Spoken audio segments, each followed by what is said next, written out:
Bonjour à toutes et à tous, merci d'être avec nous. Vous êtes en direct ici au journal télévisé du Rent, le Rent Channel.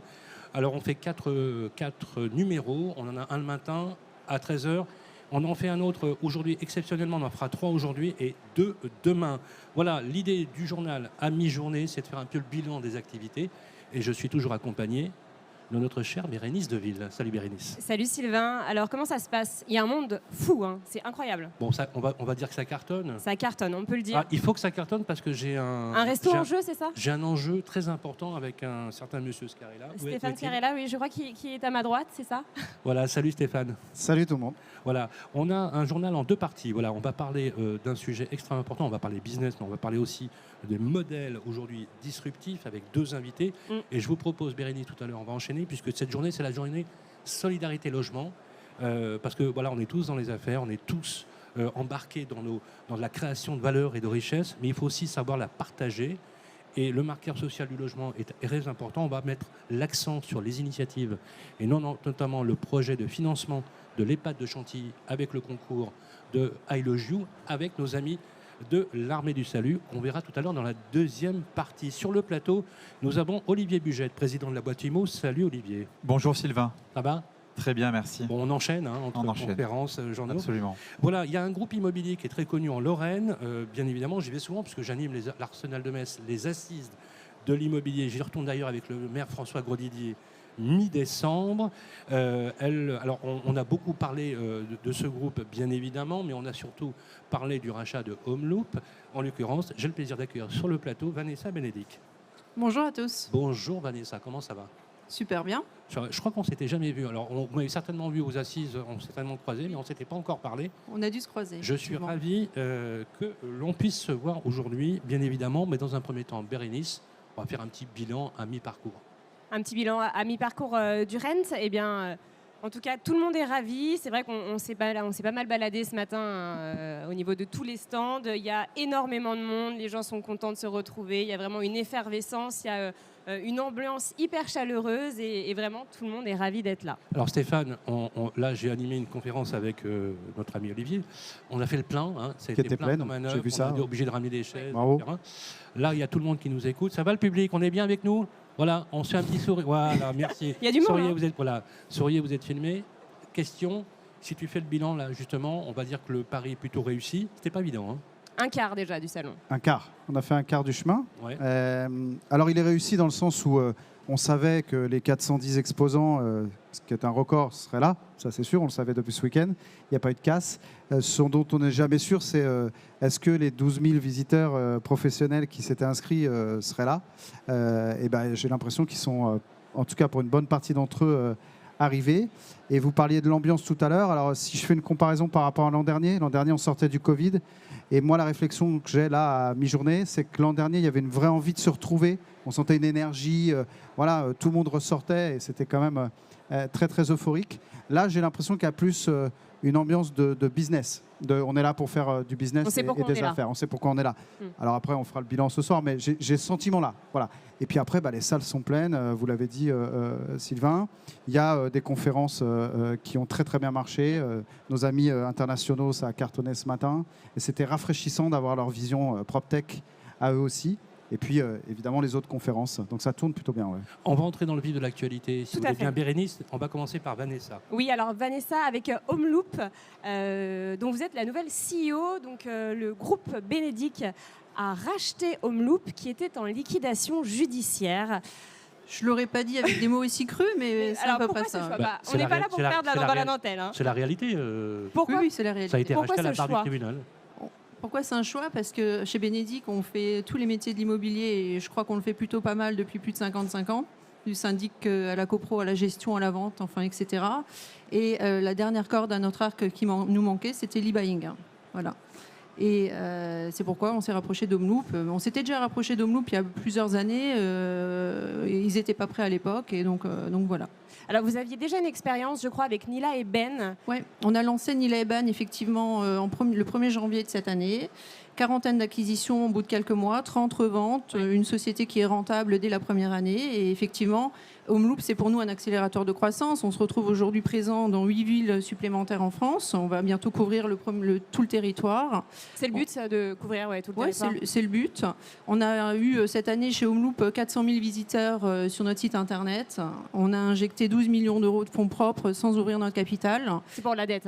Oui, tout à fait. Et donc, aujourd'hui, on est très contents parce que chez Benedict, on a une expertise métier, une expertise terrain qui est très présente et depuis toujours et depuis très longtemps, on le fait plutôt bien. Et on est content de ramener ce côté tech, data, web marketing, quelque chose qu'on faisait un peu moins bien. Et on estime qu'aujourd'hui, l'alliage des deux mondes va faire de nous un groupe encore plus fort et encore plus puissant. Et justement, là, cet alliage, pour vous, il est nécessaire, il est primordial, il est indispensable? Il est nécessaire à l'avenir, oui, tout à fait. Parce que quelque part, on a toute la partie expertise grâce à la data. Mais on a aussi l'expertise métier qui nous tient à cœur, le côté humain qui est pour nous super important. Et donc, en fait, quand on fait une estimation, on allie les deux mondes. Oui, parce que la data ne remplace pas l'humain. Pour nous, ça ne remplacera jamais, non? C'est important de le préciser. Ça le complète, ouais. Alors justement, c'est intéressant parce qu'on peut se poser toutes les questions, on est d'accord là-dessus? Ah oui, bien sûr. C'est aussi une façon de générer son propre marché en interne.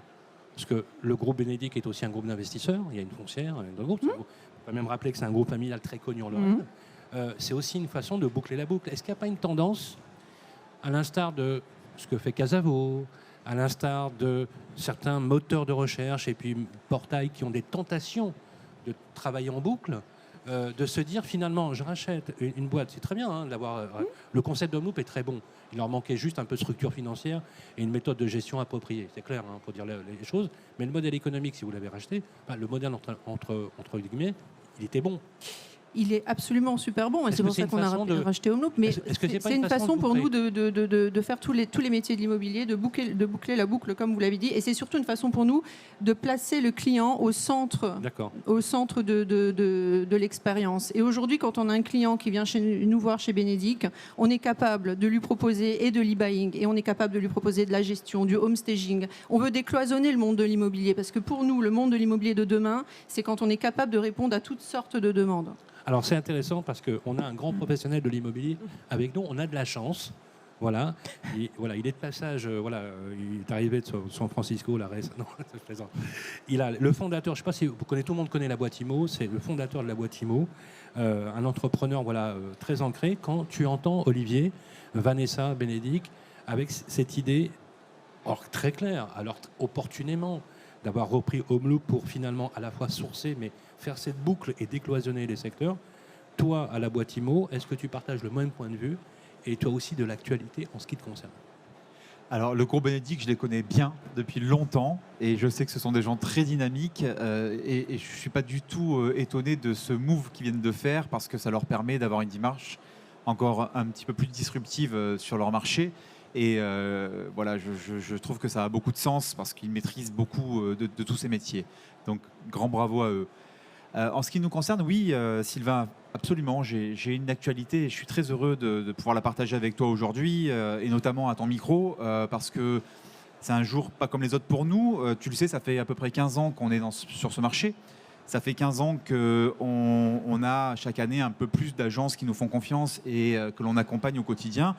Et pas n'importe quelle agence. Il s'avère qu'on travaille exclusivement aujourd'hui avec des agences immobilières indépendantes. Ça, c'est la marque de fabrique du groupe. Oui, c'est notre... Tu l'as redit d'ailleurs tout à l'heure en conférence. C'est notre leitmotiv, c'est notre volonté, c'est ce que nous faisons.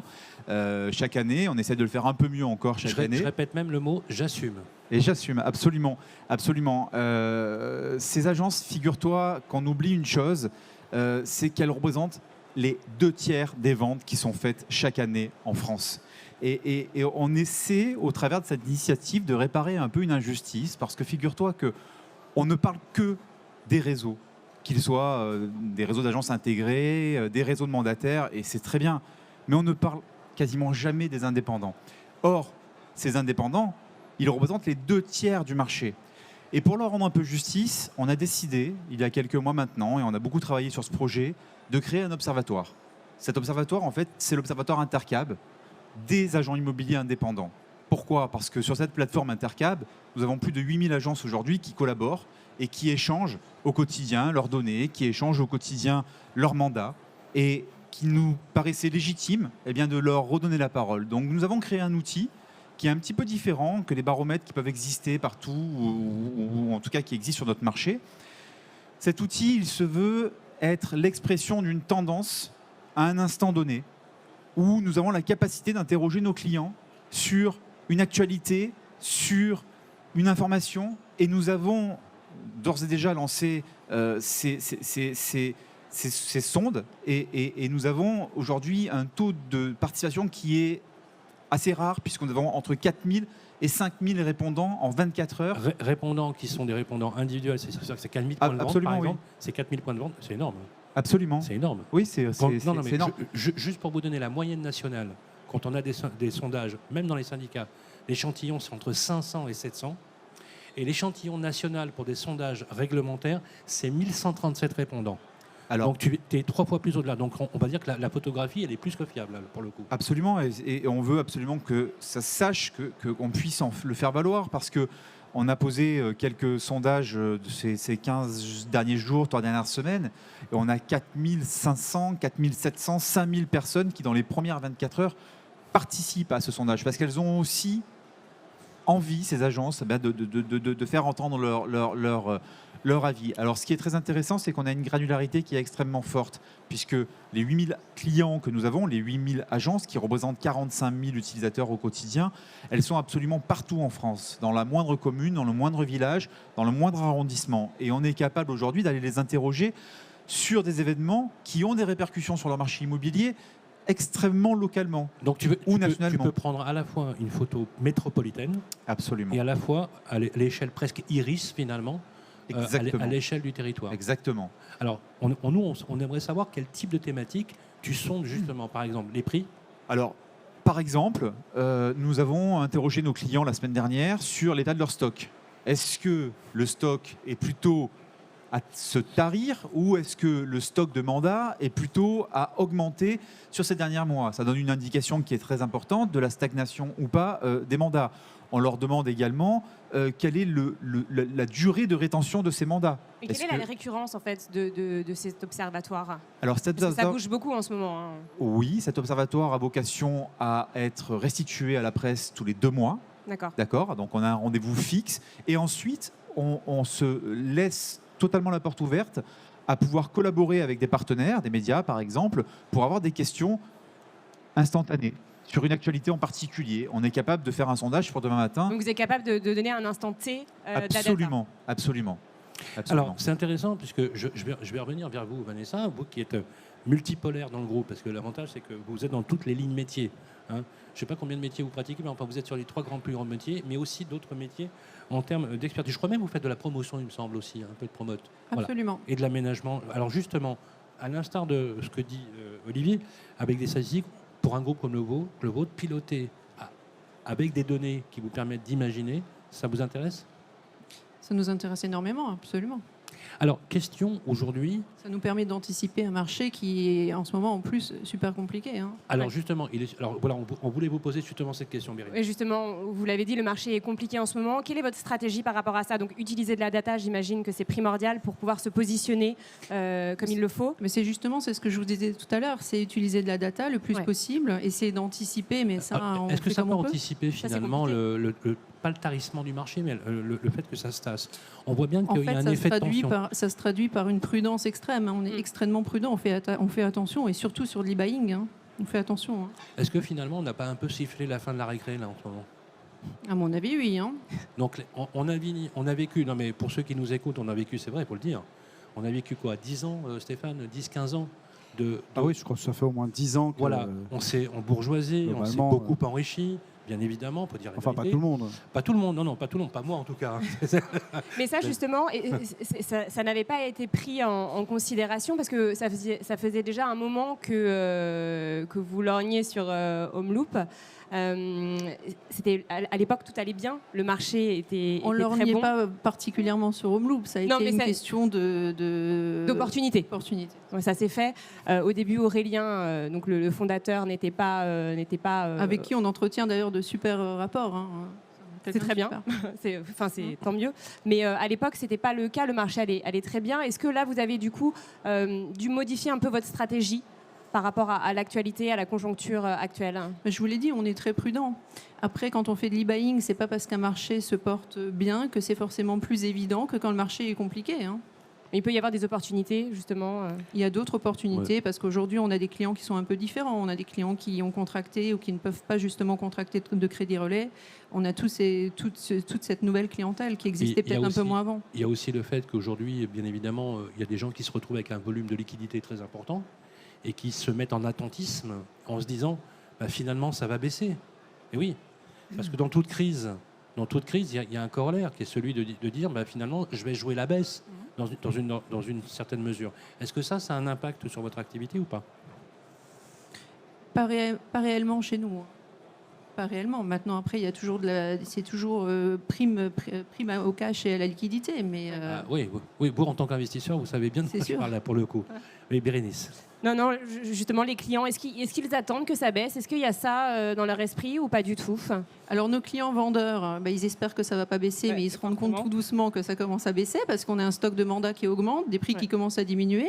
Et nos acheteurs, ils sont plus prudents, effectivement, parce qu'ils ont plus d'opportunités et plus d'offres sur le marché. Donc, ils font un peu plus de pouvoir. Ils font leur marché, quoi. Oui. On a justement sondé, nous, la semaine dernière, sur ce sujet, si je peux intervenir, et on se rend compte que malgré tout ce qu'on peut entendre, et le climat est pas très favorable, il est plutôt anxiogène, seulement 20% des professionnels que l'on a interrogés estiment constater une baisse des prix. À l'instant T. À l'instant T. On a fait ça la semaine dernière. Oui, en revanche, ça traduit quand même d'un frémissement. Il y a des choses qui sont en train de se passer. Nous, on est beaucoup en région, puisqu'on anime localement nos bassins, notamment sur la plateforme d'échange Intercab. Et on voit qu'il y a des marchés qui sont encore épargnés, où les stocks de mandats sont très faibles, parce qu'il y a encore une demande qui est très soutenue. Les grandes villes, j'imagine. Ou pas forcément.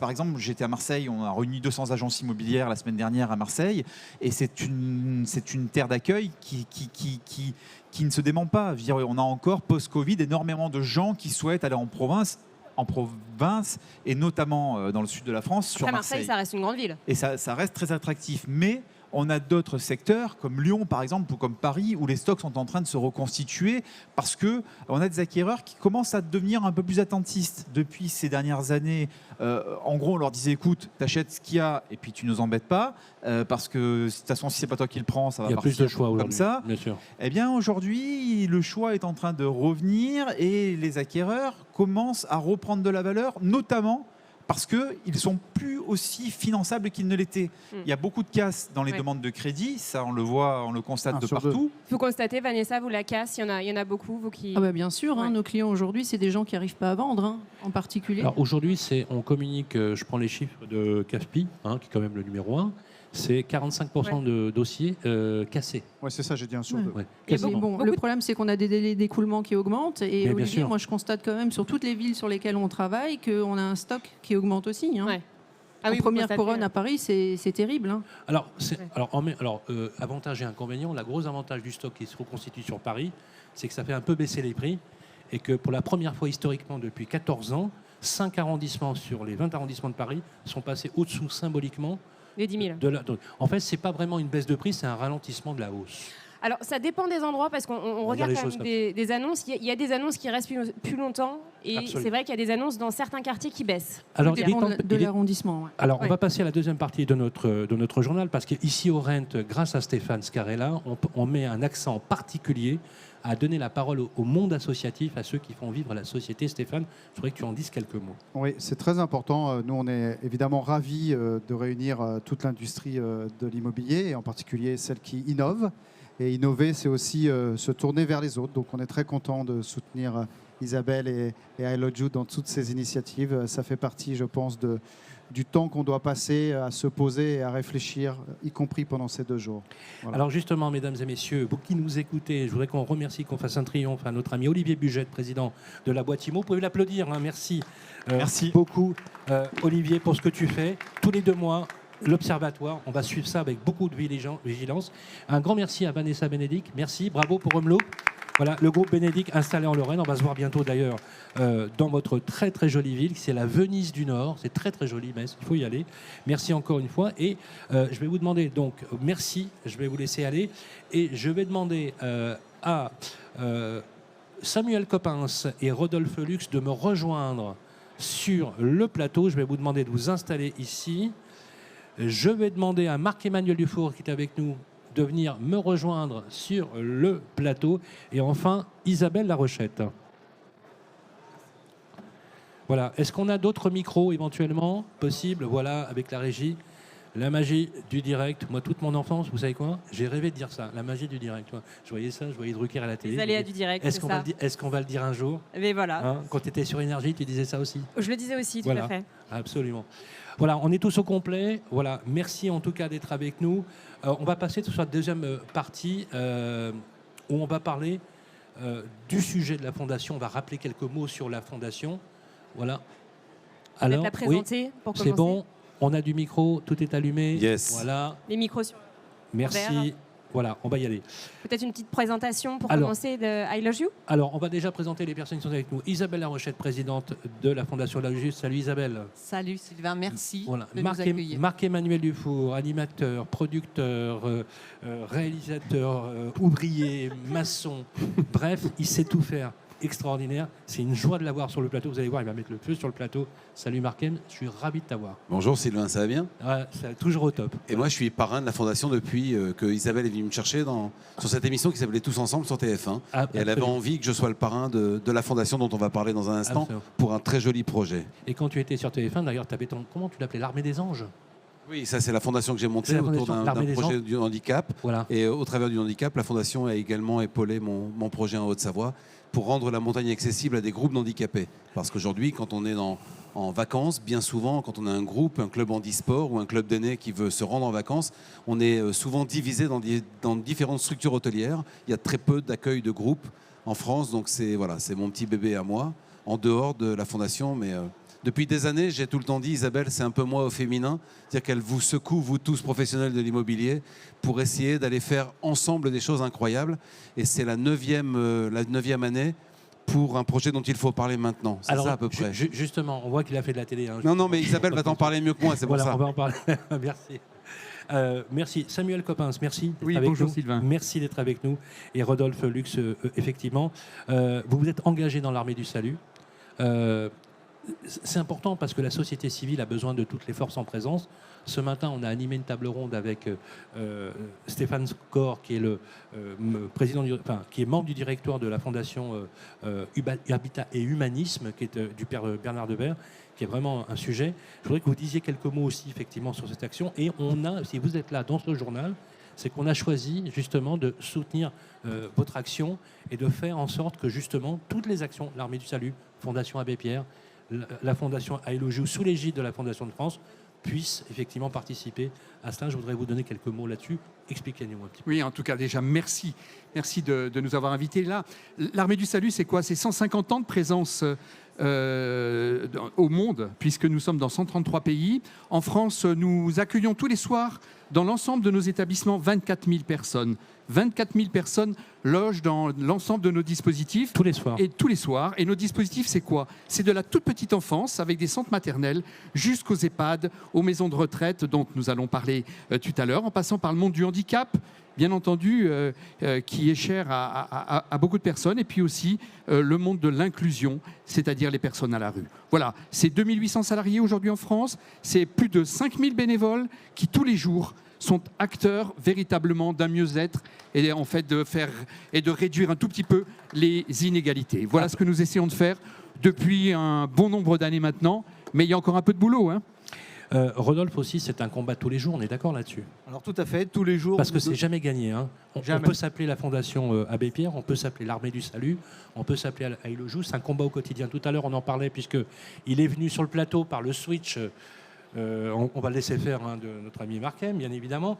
Mais c'est Franck Tapiro. Salut Franck, rebonjour. Je suis remplaçant de service de Voilà, Marc-Em. voilà. On fait un petit aller-retour comme ça. Voilà, pour voilà, animer le plateau, voilà. et tu l'avais dit tout Pour à l'heure. m'accompagner, pour Non, pas mais faire de jaloux. Vous êtes aussi bons l'un que l'autre, il n'y a pas de souci. Oui, je disais donc c'est un combat au quotidien parce que en termes de ressources, en termes d'application de la société civile, de la jeunesse, mais pas que, des entreprises, c'est aussi des soutiens dont vous avez besoin. Effectivement, d'autant plus que les évolutions législatives telles que le décret tertiaire et également l'évolution des populations que l'on accueille maintenant avec on pourrait appeler les handicapés vieillissants et les familles qui les accompagnent, on a besoin de s'adapter. Et dans ce cadre-là, on a besoin de partenaires pour pouvoir effectivement envisager les enjeux de demain et pouvoir y répondre. Alors on est très heureux aujourd'hui d'annoncer, parce qu'effectivement, on a un projet, c'est un projet qui a été choisi communément, c'est de soutenir, on va donner une photographie très précise du projet qui a été choisi. J'aimerais que tu nous rappelles, Isabelle, si tu veux bien, à quoi sert la Fondation. Elle récolte de l'argent et elle finance des projets. Alors la fondation I Love You, c'est la seule fondation qui existe aujourd'hui pour les professionnels de l'immobilier. C'est leur fondation en quelque sorte.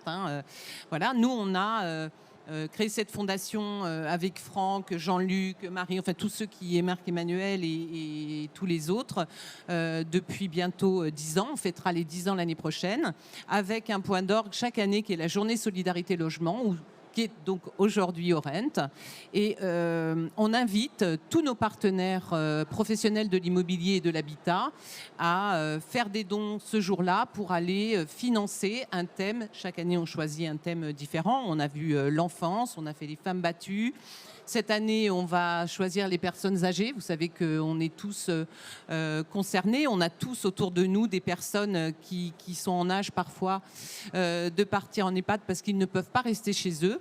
Vous avez ceux qui ont les moyens et vous avez ceux qui n'ont pas les moyens. Et en fait, nous, la Fondation I Love You, elle est là pour aider ceux qui n'ont pas les moyens. Voilà.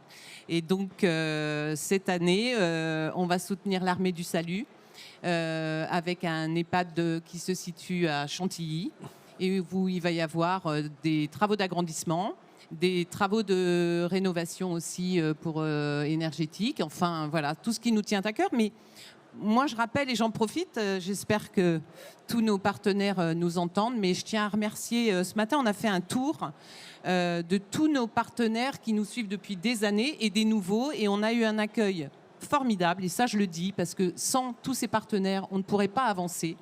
Et moi, je suis fière aujourd'hui d'avoir stimulé et donné l'opportunité à tous les professionnels de l'immobilier d'avoir leur fondation et de prêcher la bonne parole et surtout de faire des très très belles actions. Franck, ça fait quelques années effectivement qu'on se suit. Toi, tu es là depuis je l'ai rappelé depuis le début. Je l'ai dit tout à l'heure, je le redis, parce que comme ça c'est clair pour tout le monde dans le journal, c'est que souvent quand on fait du bénévolat, vous toutes et tous qui nous écoutez, on est très énergique au début. On a l'enthousiasme, on a l'envie, etc. Puis au bout de quelques mois, ça s'essouffle un peu parce qu'effectivement, puis au bout d'un an, il y en a moins, puis il y en a beaucoup moins, etc. On peut comprendre.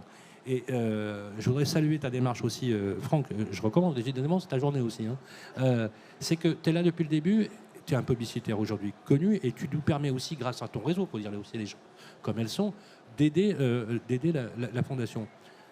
Ces projets-là, très concrètement, quand tu vois ton engagement, que tu le mesures, tu vois la portée de ce que tu fais quand tu finances, par exemple, l'agrandissement du chantier de l'EHPAD de Chantilly, par exemple. Oui, parce que chaque goutte d'eau est importante.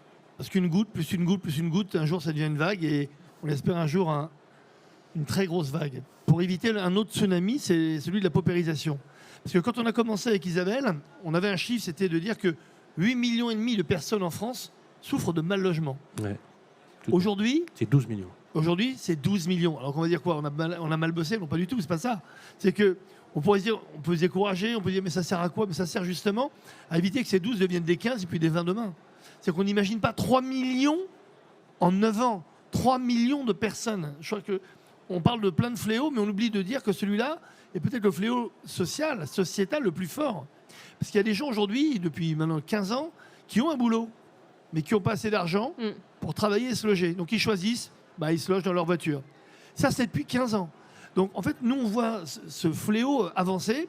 Donc tout ce qu'on peut faire, amener notre petite pierre ou notre brique à l'édifice, ou la petite goutte d'eau, ça aide pour éviter justement qu'on se prenne un tsunami qui va être irrattrapable. Donc moi, je ne veux pas être catastrophiste, parce que je suis un optimiste de nature, je suis comme ça. Mais ce n'est pas parce qu'on est optimiste de nature qu'on ne doit pas aussi être réaliste. Et vigilant. Donc, bien entendu, le boulot que fait Isabelle, que font tous les bénévoles, il le joue. Merci aux grandes enseignes d'immobilier de participer à cet effort. Nous permet, bien entendu, de réhabiliter les endroits, de financer les choses qui, justement, mettraient des années à se financer. Mais c'est une petite goutte d'eau. Donc, même si elle le joue, il y a beaucoup de générosité. D'ailleurs, j'oppose cela évidemment, le plan de sobriété, c'est un excellent plan, hein, le plan de sobriété énergétique. Mais j'aimerais qu'on lance aujourd'hui, avec cette journée solidarité logement, un plan de générosité. Parce que le plan de générosité, il touche énormément de gens. Parce que c'est facile de parler de sobriété, mais quand on a un toit mais pas de chauffage, ou alors un toit, un chauffage mais pas de fenêtre, quand on vit dans sa cave ou quand on vit dans une bagnole, plan de sobriété, ça nous passe au-dessus de la tête. Donc ce plan de sobriété, c'est bien, mais j'aimerais qu'on lance aujourd'hui le plan de générosité avec I Love You. Alors, justement, il y a quelqu'un qui est dans le public, je ne sais pas si avec la caméra on peut le voir, mais il y a Guillaume Loiseau qui nous a rejoint, qui est Lui qui dans le voulait public, passer inaperçu, qui est, c'est loupé. voilà, le patron du Mondial du bâtiment, qui est avec nous depuis plusieurs années, qui soutient grâce à ses efforts. Voilà, je voulais faire un petit clin d'œil. Salut Guillaume et merci d'être avec nous, bien évidemment. Voilà, il est sur le plateau. Alors merci, voilà, c'est très bien. Voilà, ça c'est sympa de le mettre sur le plateau. Assieds-toi Guillaume. Comment ça va Guillaume? Très bien, bonjour à tous. Voilà, tu t'y attendais pas, mais voilà, c'était le mettre parce que c'est important. Je suis très contente. Guillaume aujourd'hui gère le Mondial du bâtiment, il est Aubin, Batimat et Interclimat. C'est quasiment 400 000 ou 450 000 personnes pendant une semaine. C'est 3 000 exposants. C'est le rendez-vous tous les 2 ans qui a lieu sur la planète de la construction. Et tu nous as laissé la possibilité systématiquement avec la Fondation I Love You d'être toujours présent très concrètement. Hein, ça peut être même avec des matériaux, des rencontres avec des industriels et des projets pour justement mettre en place ce que tu fais. Je voudrais te donner la parole, quelques mots sur ton implication au sein de la Fondation. Je vais pas développer en fait très longuement, tant ça a été pour moi au départ une évidence. Donc c'est pas le fruit d'un grand raisonnement et d'une grande construction mentale. Pourquoi ? Parce qu'en fait, on fait tous beaucoup de choses. On travaille pour des grandes structures avec un certain nombre de moyens. Et à titre personnel, en fait, je trouvais évident d'essayer de donner un peu de mon temps et quelque part des moyens aussi dont je dispose à cette fondation et à cette équipe de talents et notamment à sa fondatrice Isabelle sur ce sujet. Donc j'y ai pas réfléchi très longtemps, ça a été relativement spontané et je souhaite que ça dure le plus longtemps possible. Voilà, et je constate avec grand plaisir que c'est ce que fait aussi ce très beau salon Rent qui soutient la fondation et cette journée Solidarité Logement depuis plusieurs éditions. Voilà, donc si on peut tous aider à apporter quelque chose, c'est d'une grande banalité ce que je viens de dire, mais on s'en portera tous mieux. Alors c'est peut-être une banalité, en tout cas une chose est sûre, c'est que les dotations qui sont faites grâce aux professionnels de l'immobilier qui donnent. Il nous reste 5 minutes qu'on a négocié sur le projet. Je voudrais qu'on finisse avec vous, Samuel et Rodolphe, justement pour parler de ce projet de l'EHPAD de Chantilly. Concrètement, je vais commencer par vous, Samuel. Ça représente quoi et le chantier représente quoi exactement ? Je pense que ce que ça représente surtout, c'est Franck qui le disait, il y a des personnes qui ont beaucoup de difficultés à se loger aujourd'hui. Et là, c'est des personnes âgées. Et la Fondation de l'Armée du Salut a fait un choix, c'est-à-dire d'avoir une maison à taille humaine. Un peu moins de pensionnaires que dans bien des maisons, donc le chiffre restreint. Et donc vous qui êtes des entrepreneurs, vous savez que si on est sur un chiffre qui est un peu moindre, et bien évidemment, la rentabilité est moindre. Mais pour autant, nous voulons donner des conditions de vie excellentes. Dignes. Et donc dignes, excellentes. Et au-delà du soin, puisqu'on sait tous qu'aujourd'hui, nous sommes aidés, plutôt que nous serons aidés et qu'aujourd'hui, nous sommes des aidants.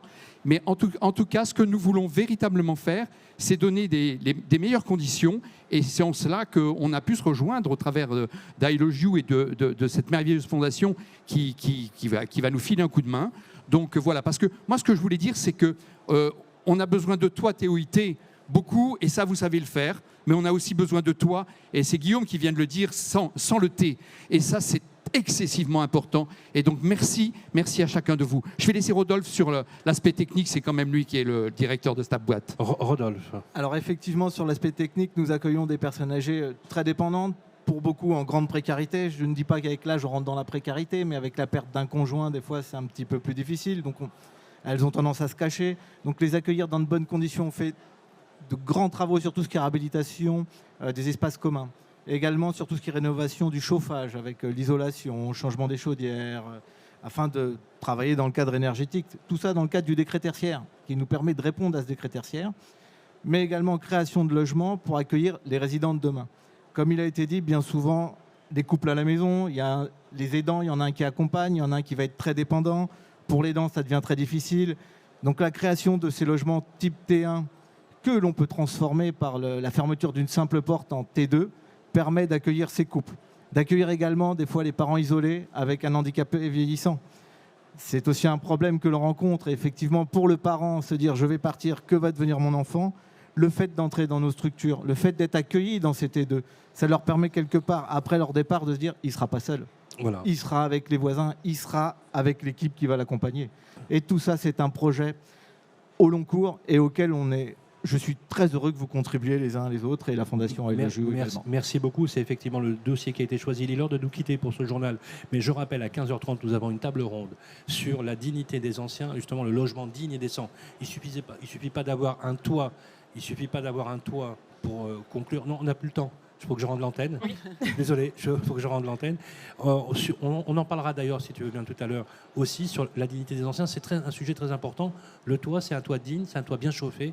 Et ce n'est pas quelque chose qui nous précipite dans la précarité. Un grand merci à Isabelle Larochette, présidente de la Fondation Aïlajou, à Marc-Emmanuel Dufour, toujours soutien et proche de la Fondation depuis plusieurs années, à Guillaume Loiseau également, ainsi qu'à Franck Tapiro. Un grand merci à vous pour l'Armée du Salut.